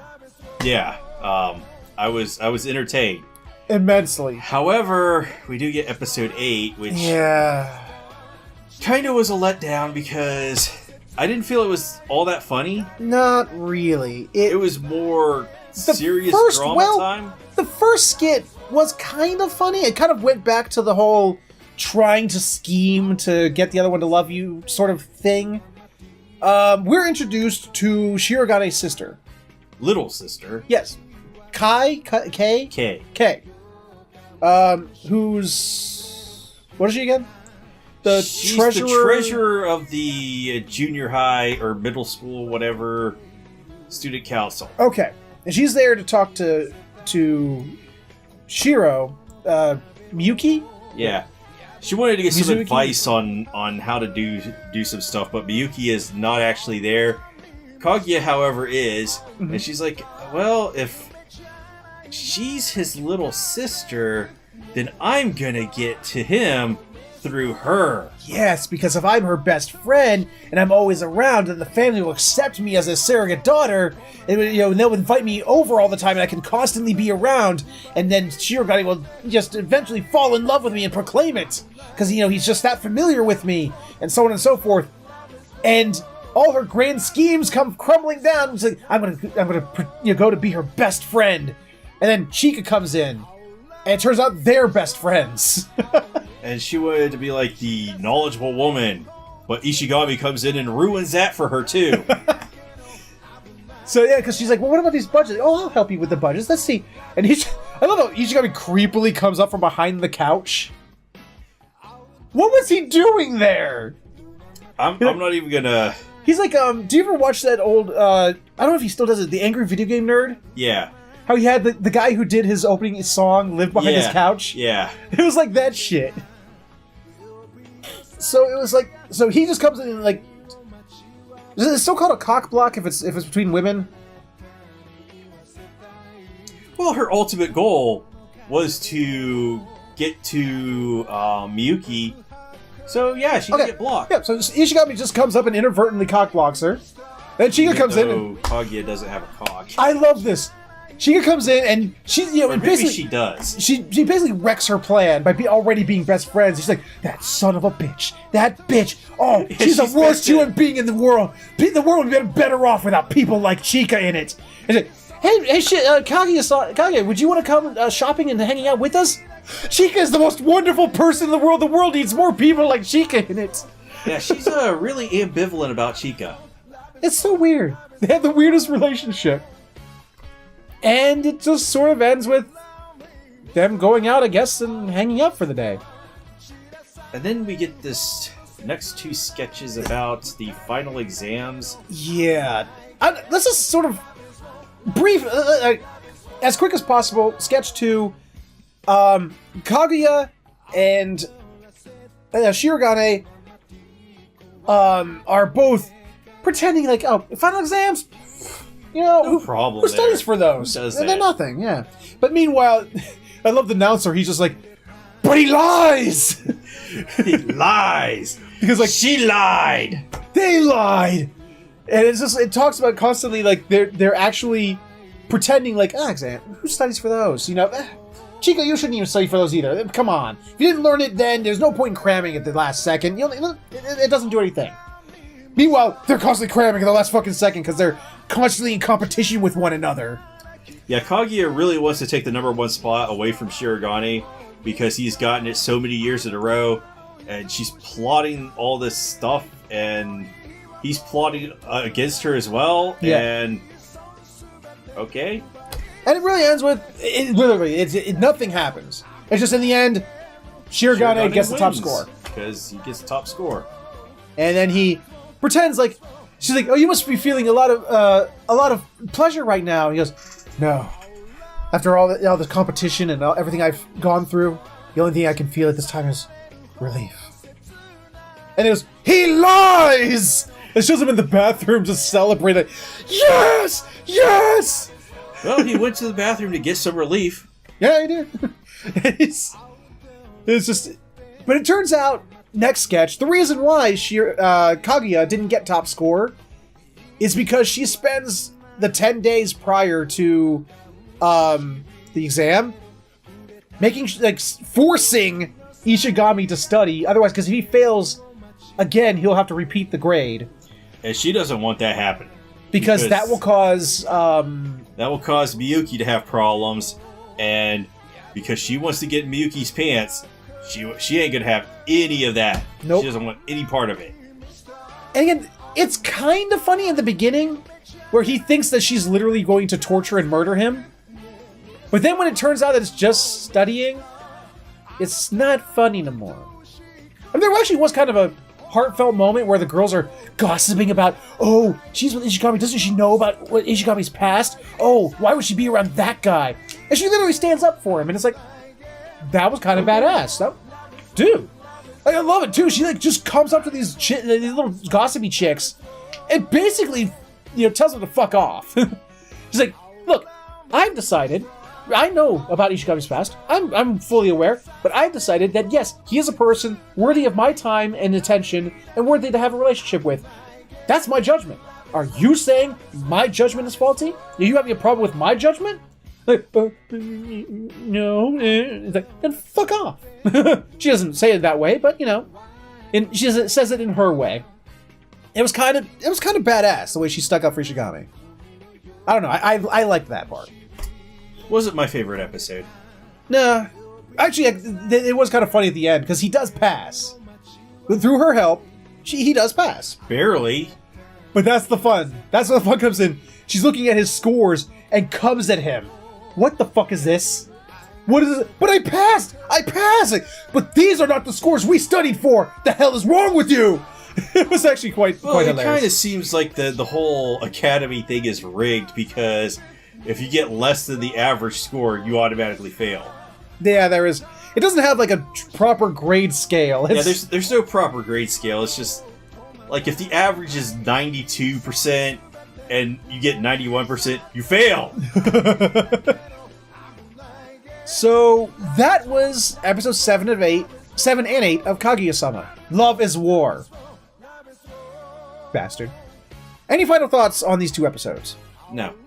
I have one final thought. Do share. Wiener. And number 1 this week, as if you didn't know already from the beginning of this episode. The moment we said, greetings and salutations, you didn't know that this was number 1. You haven't been watching the other episodes, because number 1, once again, is The Promised Neverland. Fuck! Damn, this show continues to be awesome. Episode 7. They're teaming up with Sister Crone. They have teamed up with Sister Crone. Who is still best character of the season. Best character of the season. I'm confused because I could have swore I heard the kids pronouncing her name as Crone. I think they did, but I'm just reading it as it's spelled on screen. Yeah, Crone sounds more awesome in my opinion. I agree. But I think, like, basically, they spell it out. She basically spells it out. Look, I can't report y'all. Even though I know who you all are, I don't have any irrefutable evidence to pin any of you. But I want to take Isabella down. You want to escape. I want to be mother of this ranch. Let's help each other out. You get to escape. It causes, Isabella's downfall. I become the new mother of the ranch. Everybody wins. Not a bad plan. It's formed on some pretty rocky basis there, because it all hinges on the fact that she doesn't have any irrefutable evidence against them. Literally, if she ever gets like any kind of evidence that points to them specifically that nobody can dispute, their alliance is over. But they decide, you know what? Let's do it. I mean, Emma's like, what assurances do we have that that you won't turn on us? And she's like, Ray is our assurance. Because if Ray rats me out, that would destroy me. But if I ratted Ray out, that would destroy all y'all. So, mutually assured destruction. That's basically what this alliance is based on. It's basically, I have nukes, you have nukes. We could nuke each other, or we could both nuke Isabella. So, she's like, look, come to my room, after dark, everyone's going to bed. You two come to my room, Norma and Emma, and you can ask me anything. Anything at all. Which they do. They go over there, and they're like, yeah, so tell us about where are the tracking devices? Yeah, they start asking her things they already know the answers to. And at first, like, even as the audience, you're sort of like, why are they asking this? And after their little thing, they even asked to look at the tracking device, how it works and everything like that. And in the end, when they're going to leave, Sister Crone is all like, the whole time she's like serious mode. Oh yeah, she was actually talking about how, like, she was once a child in the thing. She had showed her the numbers on her neck, and like how to become a mother, and how like she showed the scar in her cleavage in her chest there, where they implanted a chip. If she ever steps foot off a ranch, it'll send an electrical surge and kill her. But if she ever is killed on a ranch, it'll send a signal back to HQ, which will then signal, oh, we gotta send people in. Something happened. So, as they're going to leave, Sister Crone goes, like, she's just super serious about the whole thing. But as I go to leave, she flips that switch into the fun Psycho Crone we all love to watch. And, She's like, I have it all figured out now. You all laid your cards on the table. I know everything. You know, it's just, I love she's like, it's fascinating to tell how all the ways that when a human being is lying, from their pupils to the dilation to the way they breathe, the way they stand. There's so many ways to tell a person's lying just by looking at them. And their pulse. Yeah, and their pulse. You know, like, when was she taking their pulse? When were you taking their pulse, Sister Crone? But she's like, you know exactly about the devices already and how to deactivate them, don't you? And it's like she basically calls out their entire plan. But she's like, and she basically says to them, better hope I don't get that evidence. If I ever find out a way that that you have a device or a thing that's is able to deactivate the tracking devices, let's hope I never find that. And kind of the kids sort of set a trap for her. They said think it was a trap of some kind, because she actually then goes to try and find their device. Yeah, which she doesn't know what the device is. Or where it... Well, she doesn't really know where it is either. She's sort of, searching blindly. And it's, she waits till they're all... the kids all have to make dinner together. Because, there's no one else there but, Mom and the kids. She takes that time to go through Ray's shit. Goes through his drawers, starts pulling his bed back. Just for no reason, one of the kids comes up and goes, "What are you doing?" And this kid looks very, very creepy. Yeah, but he's waiting for a response. Just, and she's like, "Oh God, that kid's gonna kill me." He's like, "I'm washing the floors." He's like, "Kay!" And he just walks away. He's like, "We need to keep an eye on this kid." Yeah, I know. I think there's something very important about this kid. So she pulls his desk back and finds a folded piece of paper. She picks it up, and she gets this look on her face like, oh my God. Runs back to her room. This is like the most disturbing scene, because all of a sudden she comes at the camera, like really close. Yeah, she flops into her bed, and it kind of looks like she's addressing the audience, but it turns out she was talking to her little stuffed animal doll bunny thing, whatever it was. The little baby doll. Yeah. And she's like, this right here. It's Isabella's second greatest weakness. Right here. I have it in the palm of my hand. Oh, if only I could do a thing with this. And it's at that time, just sort of, little knocks come on the door. Oh shit, she hides her evidence. She closes her trunk and she goes to answer the door. And it's Isabella, almost as if it's sort of like, oh shit, does she know? And she's like, and it's actually kind of a threatening scene. She's like holding a knife, like a letter opener, like a knife. She's holding the letter opener, and she reaches in, and it's kind of shot like she's gonna stab her. And but even Sister Crone reacts like, "Oh God!" Like, this letter just arrived, and I think you should open it. Like, okay. She opens it. She reads it, and she has this look of just terror on her face. And Isabella goes, well, I guess this is where we say goodbye. This is the end of you. And it cuts the fucking credits on that shit. They do love their cliffhangers in this show. Yes, they do. So episode 8 picks right back up, right there. It turns out she's been promoted. To a mother. She's become a mother. Of another human ranch. Like, they were on Ranch 3. I think it was like Third Ranch or Ranch 3, something like that. Specifically the name of theirs.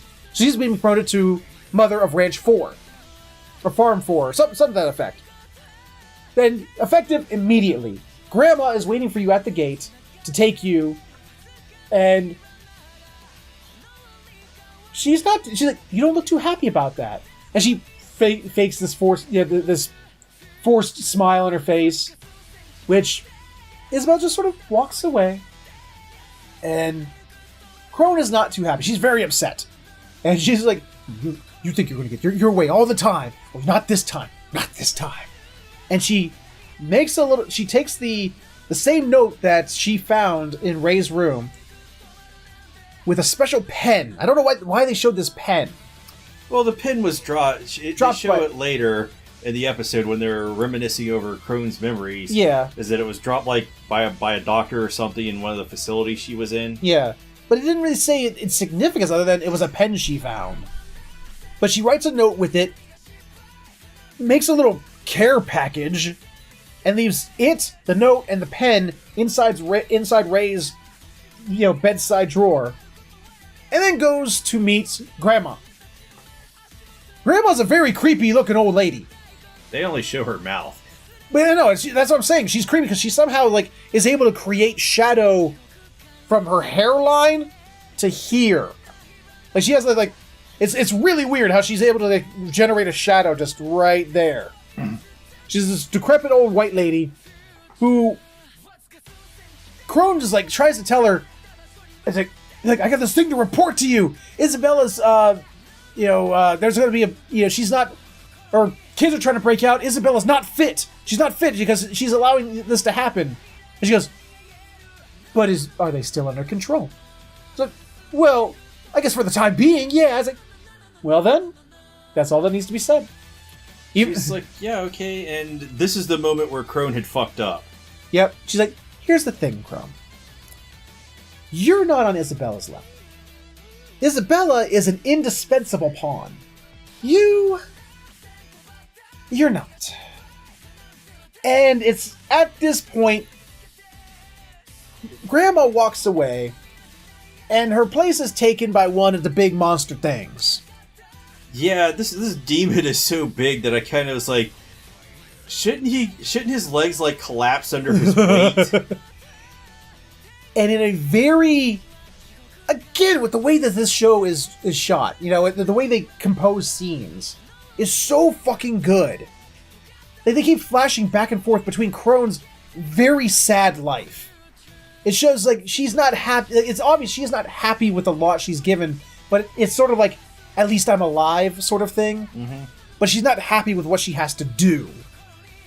She doesn't seem very happy. Every time it shows her being trained to be a mom, she's among all the other women there who have the maternal smile things on, she's always there just very upset.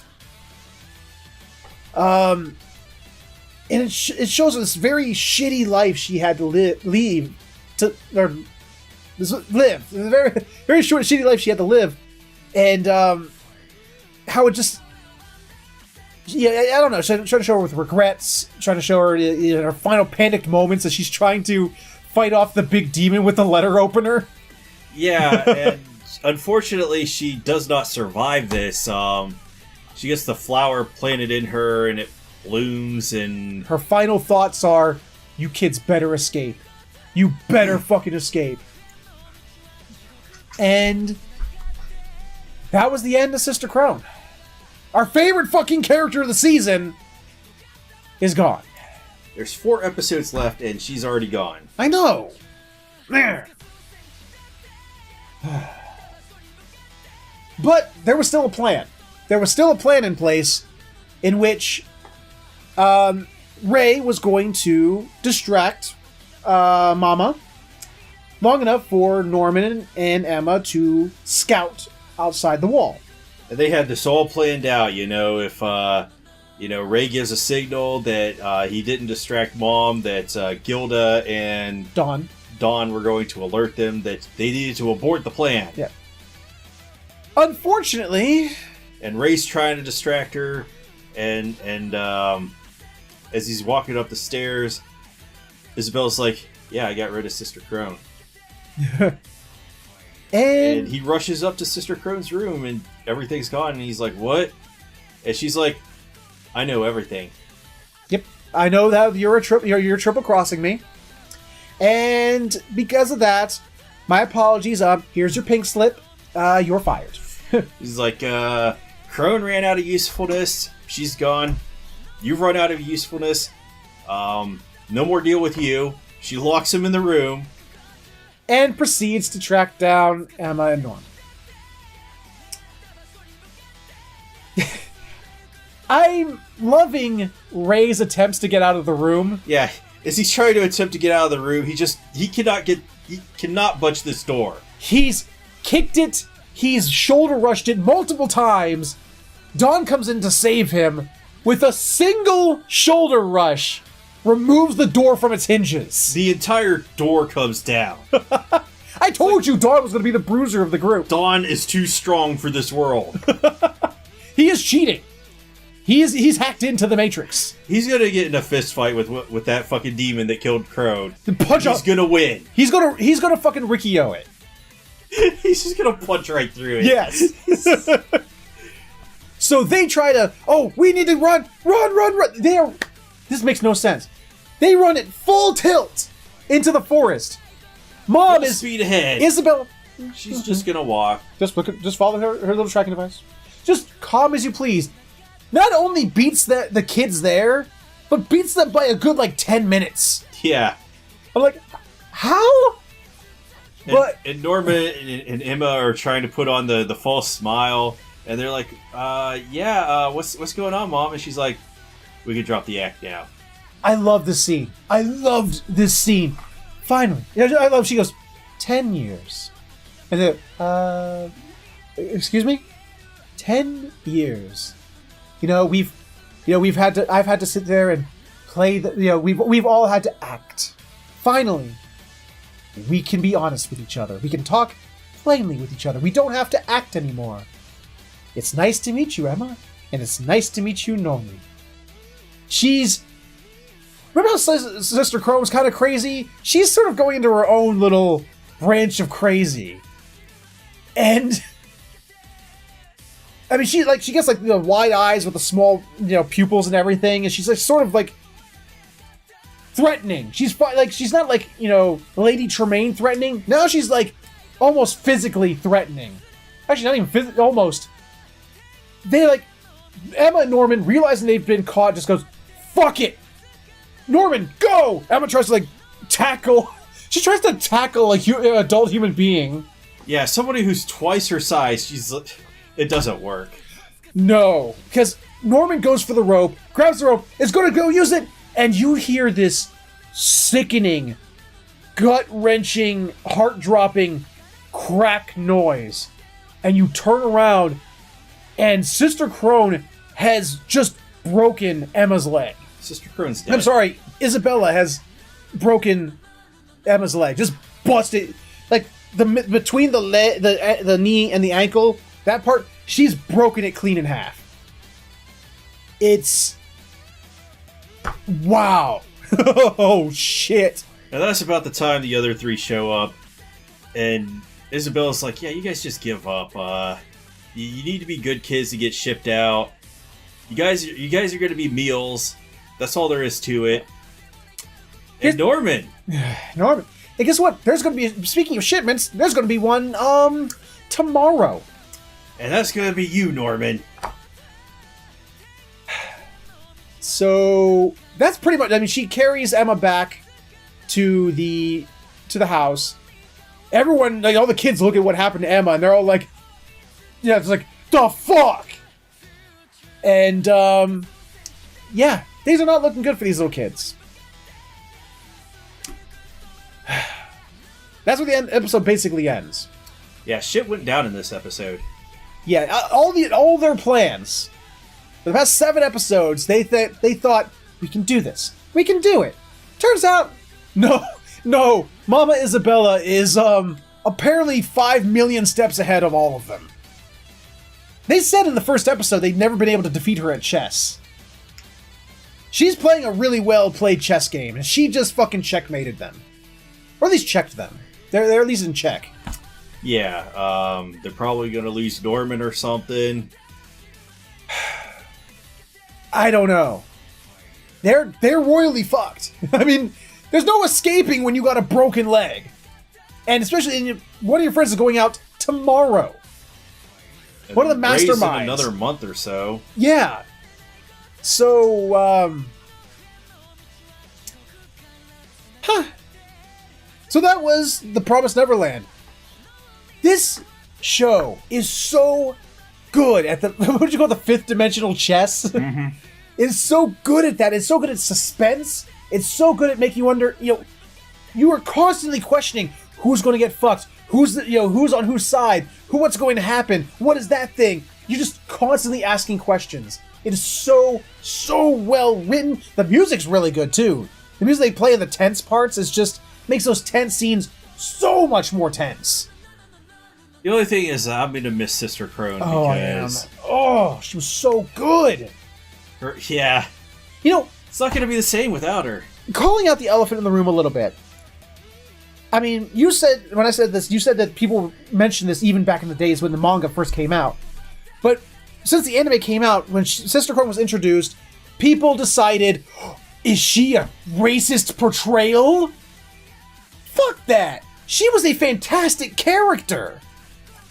Oh my god! She could have been Asian, Indian, white, black, it didn't matter what skin color this person had. She was an amazingly well-written character. I don't really want to get into it too much because, people will just throw that word around and you don't have to be correct, you just have to throw it around and it'll cause the damage that you're intending to cause. I know, but I think I'm going to miss Sister Crone. I really, really loved watching the character. I loved the dynamic she created. And that poor voice actress, she only had 4 episodes? More like 3 and 1/8, because in episode 6 she had 2 lines. Now she's got to go find another job. Yeah. Unless they have flashbacks with her, I don't know. Oh, maybe. But yeah, Sister Crone was awesome. I loved Sister Crone. But she's gone. And now that she's gone, it really made her a threat. And now that she's gone, Isabella really feels like a goddamn threat. Especially when she can literally throw a child down and break its leg in half. With no problem. She took Emma down in one swift motion. Oh, she knows karate, so... Well, it did show they trained the mothers in unarmed combat. So, during Sister Crone's flashbacks. At this point it doesn't even matter because of size. Yeah, there's that too. But then again, I'd like to see the martial art that could actually stop, 30 or, how many kids are on that ranch if they all decided to just tackle this bitch? You have a point, but... I mean... It'd probably take quite a few of them. Yeah, but I'm still saying, if all those kids decided... Fuck you, Mom!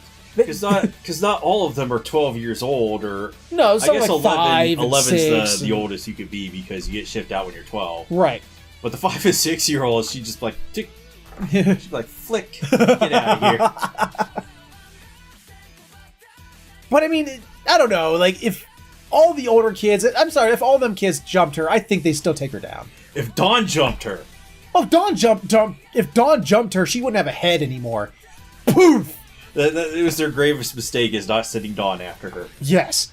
He's had to shoulder rush her and she'd go through the wall. They wouldn't have to go over it anymore. There'd be an Isabel-shaped hole in the wall. I don't think this is a Looney Tunes kind of show. Yes, but in my mind, it kind of is. Okay. Because I'm sorry, the way Dawn was able to... let's just pretend Ray loosened it for him. It's like with the jar of pickles. I can't open it, and then the next person goes, I loosened it for you. That's what it was. All Ray's failed attempts at the door loosened it for fucking Dawn to shoulder rush it down. That's one interpretation. Or the other interpretation, he's just a fucking bruiser. He's just a brute, man. He can't be stopped. Oh my god, I cannot... But like I said, they build tension so good in this show. It is... I cannot wait for next week. I cannot wait to see another episode. I want to see... Does Norman die? Does he get shipped? Do they get out of it somehow? And if they do, how? With Emma having a busted up leg. Because they can't escape now. They literally cannot escape. Well, at least Emma can't, and they're not going to leave Emma behind. Ray specifically said he's been doing everything he did specifically so that Emma and Norman can survive. He's not going to allow Emma to stay behind. Well, we'll see in the next episode what happens. Plus, we didn't find out what was in that care package that Sister Crone left for Ray. We'll find out. All right, well, that's it for Promised Neverland. Another fantastic fucking week. Press F for Sister Crown. And we're going to go ahead and end this. And that is the end of weeks 7 and 8 of Anime Talk for Winter 2019. A mixed bag, I think, is the best way to put it. Yeah, definitely. Because... Almost, with the exception of, like, Promised Neverland, which had 2 really good ones, and Magical Girl Asuka, which had 2 bad ones. Everything else had one that was really good and one that was kind of meh. Yeah, that's pretty much what you could describe this as. Yes. What you did describe it as. Yes. Thank you for reiterating what I described it as, because welcome. I'm glad that you described what I described it as. It was really helpful for that extra description of you describing what I described it as. I was happy to describe what you just described. Did you describe what I just described of you describing your description of my description?